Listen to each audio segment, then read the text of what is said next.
La scorsa settimana abbiamo visto come poter avere il flusso delle IP cam della Foscam all'interno del nostro Home Center 2. Se non avete avuto modo di vedere il video, vi lascio qui in alto il link. Oggi invece vedremo come armare e disarmare le cam tramite dei virtual device. Ma prima di tutto, sigla!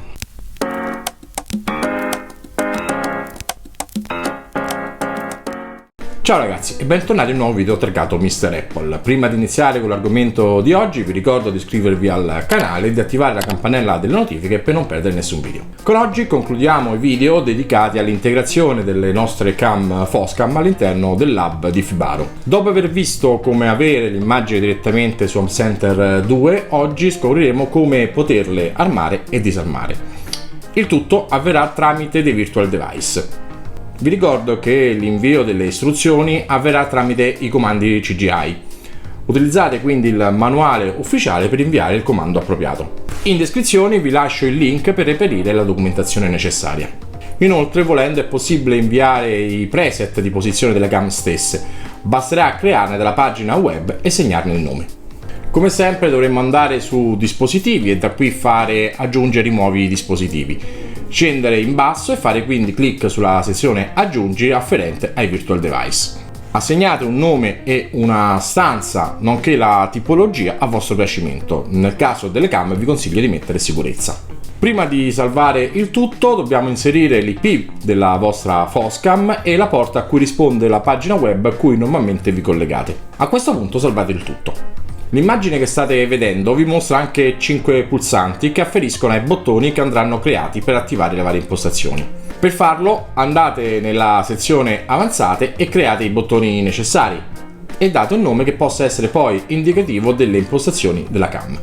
A questo punto dovremo andare a scrivere il codice Lua dei singoli bottoni. Per farlo dobbiamo abilitare il codice Lua in ogni singolo pulsante. In descrizione troverete la struttura Lua di un singolo bottone, modificati in base alle vostre esigenze ovviamente.